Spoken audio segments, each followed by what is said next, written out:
ప్రభువైన యేసుక్రీస్తు దివ్యమైన నామములో మీ అందరికీ నా యొక్క హృదయపూర్వకముగా శుభవందనములు తెలియజేస్తున్నాను.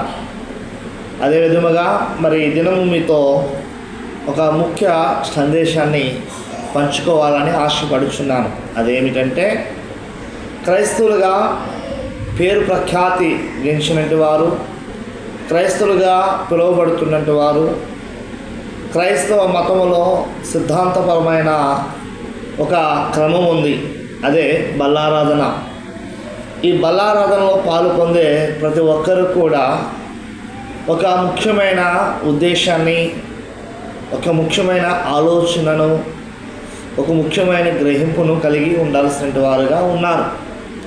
అదేమిటంటే, బలలో చేయి వేయుచున్నట్టు వారు, బలలో ఆరాధనలో పాలు పొందుతున్నట్టు వారు, బల ఆరాధనలో ఎందుకు పాల్గొనాలి, దేని కొరకు పాల్గొనాలి, ఎవరి కొరకు పాల్గొనాలి, పాల్గొంటే కలిగే ప్రయోజనం ఏంటి, పాల్గొనకపోతే కలిగే నష్టం ఏంటి? లారా, ఈ విషయాన్ని 50 మంది క్రైస్తవులు తెలుసుకోవాల్సిన ఆవశ్యకత ఎంతగానో ఉన్నది. లారా, మనమందరము కూడా ఒక్కొక్క సంఘానికి, ఒక్కొక్క డినామినేషన్కి ఒక్కొక్క సిద్ధాంతం ఉంటుంది.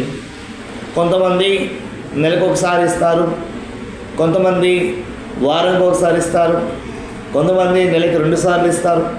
ఓకే, ఎవరు ఎన్నిసార్లు ఇస్తున్నారో, ఎవరు ఏ సిద్ధాంతం కలిగి ఉన్నారో ఆ సిద్ధాంతాన్ని ఉద్దేశించి మాట్లాడుతున్నది కాదు. కానీ ఎవరు ఎప్పుడు తీసుకున్నప్పటికీ కూడా ఆ తీసుకున్నట్టు వారు, ఆ చేయి వేస్తున్నట్టు వారు ఒక విషయాన్ని గ్రహించాల్సినట్టుగా కోరుచున్నారు. ప్లరా, ప్రభు బలలో పాలు పొందుతున్న మీరు ప్రభు బలలో చేయి వేయాల్సిన సందర్భం మీకు వచ్చేటప్పుడు మీరు ఒక విషయాన్ని గ్రహించాలి. బలలో ఎందుకు పాల్గొనాలి? అసలు ఈ బల్లారాధనలో పాల్గొనమని చెప్పింది ఎవరు? ఈ యొక్క బల్లారాధనలో అనేది ఎప్పుడు నుండి, ఎవరి నుండి జరుగుతున్నది అనే విషయాన్ని మనమందరం కూడా తెలుసుకోవాల్సిందిగా ఉన్నది. మరి ఆ విషయాన్ని మనం ఆలోచన చేయగలిగినట్లయితే, బలలో ఎందుకు పాల్గొనాలి అనే విషయంలో ఒక 4 విషయాలు నేను మీకు చెప్పాలని ఆశపడుచున్నాను. దయించి నా వాక్యము వింటున్నట్టు వారు, ఈ వీడియో చూస్తున్నట్టు వారు మీరందరూ కూడా నా మాటలు వినవద్దు, కానీ మీరందరూ కూడా పరిశుద్ధ గ్రంథాన్ని, బైబిల్ను తెరచి ఆ బైబిల్ మీ చేత పట్టుకొని నేను చెప్పబోతున్న రెఫరెన్స్లు మీరు కూడా చదివి విని వాటిని మీరు అనుసరించి నడుచుకోవాల్సిందిగా కోరుచున్నాను. రండి, ఆలస్యం ఇంకెందుకు. మరి ఈ ఎందుకు పాల్గొనాలి, ఈ బల్లారాధనలో ఎందుకు పాల్గొనాలి, అసలు బల్లారాధన పాల్గొనమని చెప్పింది ఎవరు అనే ఒక విషయంలో బైబిల్ నుంచి ఒక 4 విషయాలు నేను మీతో మాట్లాడాలని ఆశపడుచున్నాను. మొట్టమొదటిగా మనం చూడగలిగినట్లయితే, లూకా సువార్త 22వ అధ్యాయము 14వ వచనం నుండి 20వ వచనం వరకు మీరు చదవగలిగినట్లయితే, అక్కడ స్పష్టంగా ఒక వ్యక్తి ఇంకొంతమంది వ్యక్తులకి చెప్పబడుతున్న మాటను మనం వినగలుగుతున్నాం. చెప్పే వ్యక్తి ఎవరు, వినే వ్యక్తులు ఎవరనంటే, చెప్పే వ్యక్తి అవుతుంది ప్రభువైన యేసుక్రీస్తు ప్రభువారు. వినే వ్యక్తులు అవుతున్నారు ఎవరంటే అక్కడ తన యొక్క శిష్యులు, జనసమూహం అనేది మనము చూడగలుగుతున్నాం. పిల్లరా, విశేషముగా మరి ఇక్కడ ఈ బల్లారాధనలో ఎందుకు పాల్గొనాలని మనం ఆలోచన చేయగలిగినట్లయితే, ఈ లూకా సువార్త 22వ అధ్యాయం 14వ వచనం నుండి 20వ వచనం వరకు మనం చదవగలిగితే, అక్కడ స్పష్టంగా ప్రభువైన యేసుక్రీస్తు ప్రభువారు ఈ బల్లారాధనని మరి స్థాపించాడు కనుక, ప్రభువైన యేసుక్రీస్తు ప్రభువారే వీటిని చేయమని చెప్పినాడు కనుక, అందునిమిత్తంగా మనం ఈ బల్లారాధనలో పాల్గొనాల్సిన వారముగా ఉన్నాము. ఎందుకు పాల్గొనాలంటే, మనకు మార్గదర్శకుడైన యేసుక్రీస్తు ప్రభువారే వీటిని చేయమని చెప్పినాడు కాబట్టి మనం వీటిని చేయవలసిన వారముగా ఉన్నాం. నెంబర్ 1. నెంబర్ 2, ఈ బల్లారాధనలో ఎందుకు పాల్గొనాలి అని మనం ఆలోచన చేయగలిగినట్లయితే, అపోస్తుల కార్యాలు 2వ అధ్యాయం 42వ వచనం మనం చూడగలిగినట్లయితే, మరి అక్కడ అపోస్తుల యొక్క బోధ ఎందును, సావాస్యం ఎందును, రొట్టె విరుచుట ఎందును, ప్రార్థన చేయటం ఎందును మీరు ఎడతెగక ఉండు అనే వాక్యం మనం చూడగలుగుతున్నాం.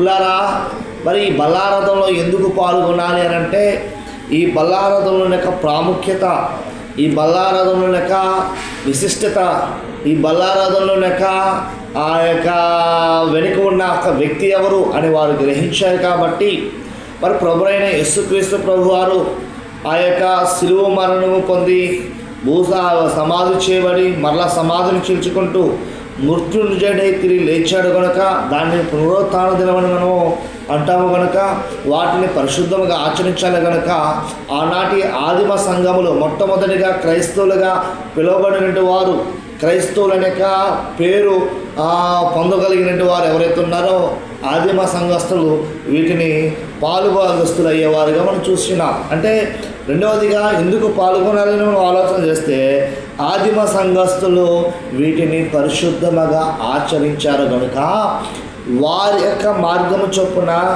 వారి యొక్క విధి విధానము చొప్పున మనం జీవిస్తున్నాము కనుక మనము కూడా ఈ బల్లారథంలో పాలుభాగస్తులు అవ్వాల్సిన వారముగా ఉన్నాము.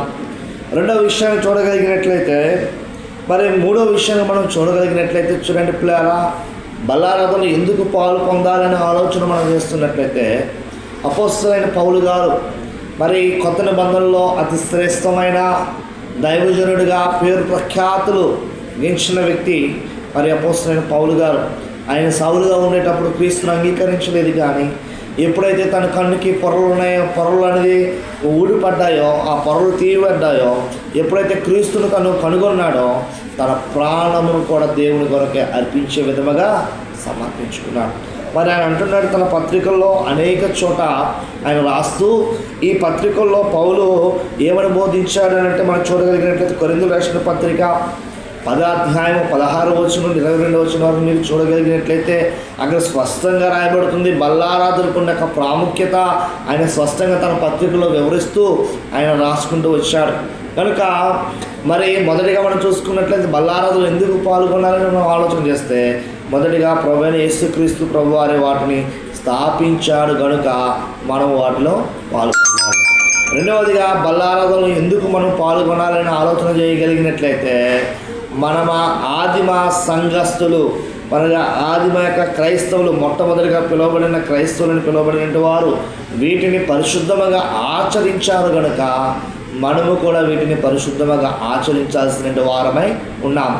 మూడవదిగా బల్లారథంలో ఎందుకు పాలు పొందాలని మనం ఆలోచన చేయగలిగినట్లయితే, శ్రేష్టమైన వ్యక్తి మరి క్రీస్తు పోలిని నడుచుకునిచున్న ప్రకారము నన్ను పోలి మీరు నడుచుకున్నాడని మరి పౌలు గారు చెప్పిన యొక్క మాటలు, ఆయన యొక్క పత్రికల్లో వివరణలు మనం చూడగలిగినట్లయితే ఆ యొక్క ప్రాముఖ్యతను గ్రహించాడు కనుక ఆ యొక్క బల్లారథంలో ఉన్న ఆశీర్వాదము ఎట్టిదో ఆయన తెలుసుకున్నాడు కనుక ఆయన పత్రికల్లో అనేక మార్లు ఆయన రాసుకుంటూ వచ్చాడు. కాబట్టి మనము కూడా ఆ యొక్క పత్రికలు చదివినట్టు మనము కూడా ప్రాముఖ్యత, ఆ విలువ, ఆ యొక్క రుచిని మనము చూసినట్టు వారము కనుక మనము తప్పనిసరిగా వీటిని ఆచరించాల్సిన వారముగా ఉన్నాం. మరి చివరిగా నాలుగవదిగా బల్లారథంలో ఎందుకు పాల్గొనాలి అని మనం ఆలోచన చేయగలిగినట్లయితే, ప్రభువుని జ్ఞాపకం చేసుకున్నట్టుకు బల్లారాధనలో మనము పాలు పొందాల్సిన వారముగా ఉన్నాము. ఇలా మన ముందు ఉంచబడినది రొట్టెతో గోధుమ పిండితో తయారు చేయబడిన రొట్టె కాదు, కానీ మన ముందు ఉంచబడినది ద్రాక్షారసము పిండి చేయబడిన ద్రాక్షారసము కాదు, కానీ ప్రభు యొక్క శరీరానికి సాదృశ్యంగాను ప్రభు యొక్క రక్తానికి సాదృశ్యంగాను అది మన మధ్య ఉంచబడినది. కాబట్టి బల్లారాధనలో మనం ఎందుకు పాల్గొనాలి అని ఆలోచన చేయగలిగినట్లయితే, బల్లారాధనలో పాలు పొందే ప్రతి ఒక్కరు కూడా ప్రభువుని జ్ఞాపకము చేసుకునేటకు బల్లారాధన పొందాలి. ఆ బల్ల నీ యొద్దకు వచ్చిందనంటే అది ఏ విధంగా వచ్చింది, అది నువ్వు పొందుకున్నావంటే ఏ విధంగా పొందుకోగలిగావు, అది ఈరోజు నీ చేతికి, ఈరోజు నీ ఆ శరీరము నీ చేతికి, ఆయన యొక్క పానీయం నీ చేతికి ఈరోజు వచ్చిందనంటే ఆయన ఏ విధంగా మన కొరకు నలగొట్టబడ్డాడో వాటన్నిటిని జ్ఞాపకం చేసుకోవడానికి మరి దేవుడు మనకి ఇచ్చిన గొప్ప క్రమం ఇది.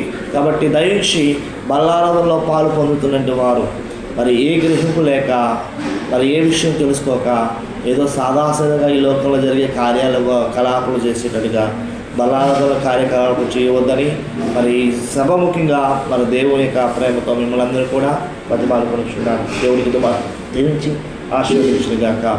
ఆమేన్. నా వాక్యం మీకు నచ్చినట్లయితే లైక్ చేయండి, షేర్ చేయండి, సబ్స్క్రైబ్ చేయండి. అలాగే మరి నా యొక్క వాక్యంలో ఏవైనా తప్పిదములు ఉన్నట్లయితే మీ యొక్క అభిప్రాయాన్ని తెలియజేసి నన్ను మీరు సరిచేయగలరని ఆశపడుచున్నాను. ఇట్లు మీ తిమోతి.